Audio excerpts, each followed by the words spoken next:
Egil, thank you so much for having us. Yeah. Absolutely love this pub. But yeah, it's good for you to help understand for the viewers, where are we, who are you? Yeah, I am from Norway. Come from a small town called Voss. Okay, nice. I grew up in a hamlet of 60 people. Jesus. So it's around 59 left there now. And I moved to London around 20 years ago. And then I just love pubs. You know, we don't really have much pubs in Norway, so coming over here was like being a kid in a candy store almost. Yeah. So I just spent loads of time in a pub. I actually spent loads of time in this pub, because when I moved here, I lived on the other side of Victoria Park. So I used to walk over the common to come here to watch Spurs, because they had all the illegal channels back then. So it was a great pub, but then sadly, I think it was mismanaged the last couple of years. It shut down in 2007. We then took over the Kenton and did a refurb and reopened it in March 2019. Nice. Was it called the Kenton then? It was called the Kenton Arms, always. Yeah. Since 1865, I think it is. And how have you found it since 2019, like trying to embed yourself in the kind of East London scene? How's it been? It's been really good. I mean, the first few years, I didn't really know much about pub. You know, I had worked in restaurants when I was younger and stuff, but I'd never really worked in a pub, and I didn't know how to run a pub. So it was a bit of a challenge. I didn't really know what I was doing, apart from, you know, making the interior what it is, and, you know, I was a good drinker, you know, but it was really tough the first few years, because in 2009, this area was completely different. So north of Victoria Park, where we are now, there wasn't really that much going on. There was a lot of closed down shops, closed down pubs. So this area hadn't really, and there was a lot of crime. So it was really challenging, you know. So, but then eventually things started changing here. More pubs reopened, like the Gun on Wells Street, fantastic pub, the Adam and Eve, all the pubs on Homerton High Street. So all of a sudden, there was more pubs and more stuff to do, which means more people come to the area, whether they move here or visit here, or you know. So if you look at it today, then yeah, it's a completely changed landscape. Nice. And I guess you touched a little bit on it, like maybe the demographics changed, I guess, for the want of a better term, maybe some gentrification. I guess for you and what you're trying to do here at the Kenton, like how do you engage yourself with the community? How do you try and, like, you know, make yourself, embed yourself into where we are? Well, community is really important. So from a business perspective, you know, we are on a corner, so we don't really have many other businesses around us. But if you walk 100 yards down there, you have Wells Street, which is the nearest high street to us. And it's very important to sort of cooperate with the local businesses there, you know, to sort of do cross-marketing, talk together. I mentioned the Gun earlier. We have a really good communication.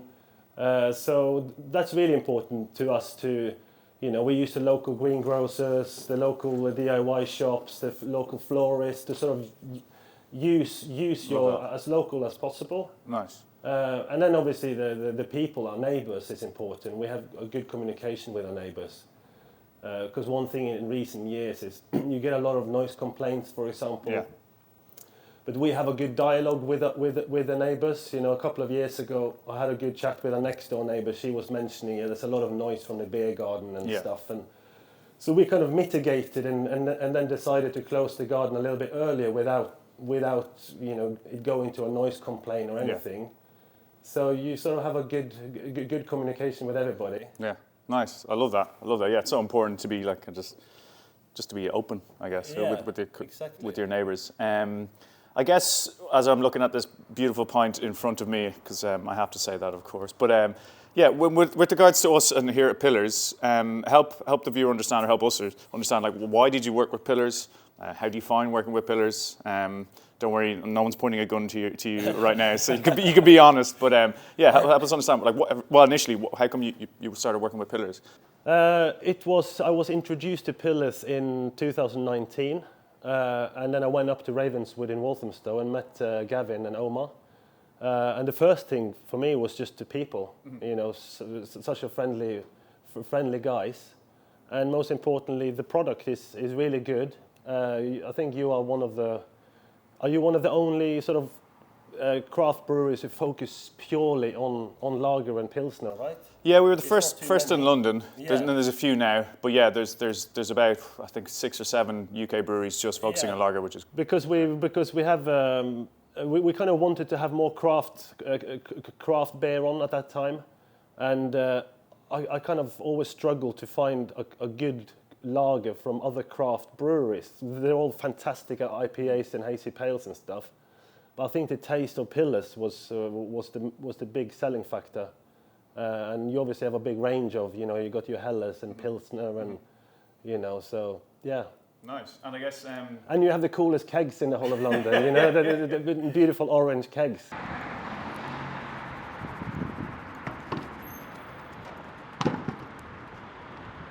Do you have a specific day or specific, even regular or something like that in mind that sits with you and goes, oh, that was a bad day? There's a lot, actually. There's a lot of bad days because this is a really old building. Yeah. I have a full building and repair lease, so I'm if there is a roof leak or problem, I pay for it. You know, my landlord don't contribute to anything, so maintenance is probably one of the biggest, you know, issues. And I've spent so much money on roofs and stuff, but. The worst day was probably, there was a couple of really bad days in the beginning because, you know, even though the pub had been shut for 2 years, and after I reopened it, there was a few people who didn't like me or like that I came in here. So I had all the windows got smashed in. Jeez. Every single window got smashed in one night. And I received a threat letter, handwritten threat letter, saying that I've caused social genocide. I've ruined the beloved pub that they had, and bad things will happen to me, my family, and everybody else. And it was signed by the Hackney Crusader. Who's that? I had no idea. Obviously, someone who, you know. But I guess on a more positive spin, obviously, you as you said, you've been here over you know kind of a long time. Is there a certain day, or even a certain moment, or maybe a moment where you step back and you go, "This, I love what I do." Was there anything like that? And there's so many fantastic memories. If I'm going to pick one, it's probably when my mum came over with her choir. Oh, amazing. So they were all standing here, 20 women. It was almost like angels had fallen from heaven and with their beautiful voices. And that was on a Friday afternoon. You know, the sun had just started to come down, and everything just stopped. The whole pub just stopped talking. There was a lot of people here. And then I think they sang, you know, maybe three songs or something, you know. But that was like just a magic moment.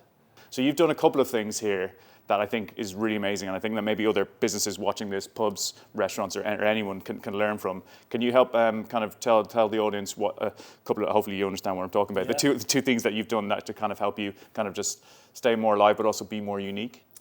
Yeah, I mean, exactly like you said, you know, we had our rent increase by 20% a year ago. It's getting really, really tough to run a pub because the costs are just extraordinary now.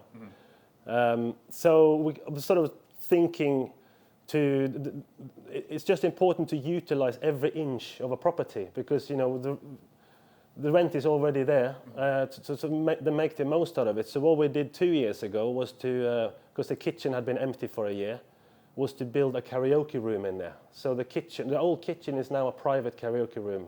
So you can book per hour for 12 people. Fantastic sound system. It's all soundproofed. I built most of it myself in there. And the second thing is we had an old shed in the front yard that's just been empty for 16 years. I've only used it for storage. Yeah. But it's sort of big enough to store things. So I then improved the storage and built another one next to it. So that's now a furniture shop.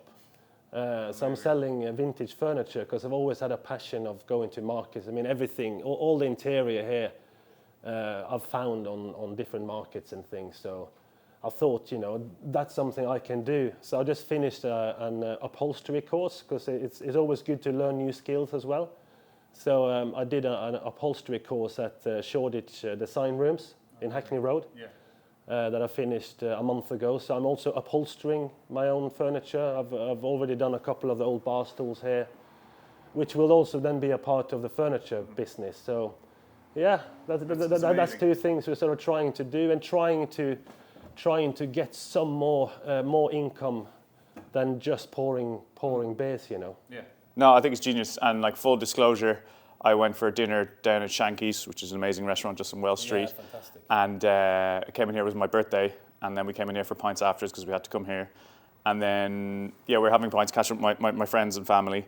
And then one of my friends who's he thinks he's quite the musician. He goes, all right, everybody, we're going to the karaoke room. And I didn't even know you had a karaoke room. Right. Which in my ignorance, and yeah, I'm a terrible singer, but I don't want to make this me, but it was like, yeah, I think it was like maybe 10 p.m, so maybe the last hour slot. Yeah. And it was probably the most fun I've had in an hour. Obviously, we were well oiled, and and I was on my birthday, so I was feeling sweet, but it was just so much fun, because it's more in the karaoke room well. What you do really well is the lighting, obviously the sound is amazing, also the little kind of props, I think is really good, like the wigs and the kind of blow up microphones, stuff like that. So yeah, generally this is I can't endorse that room. It was such a, like, generally I'll never forget that. It was one of my best birthdays ever. The best ways to support us and all other pubs in the country is to come, you know, as often as you can. Yeah. We obviously understand that people's pockets are not as deep as they used to be, but yeah, it's just to show you don't need to drink 10 pints on a night, you know, just one or two is fine. So that's the main thing. I just want to say thank you so much for your time. Yeah. And here's to another 6 years, hopefully working with Pillars. Definitely. Cheers. Cheers.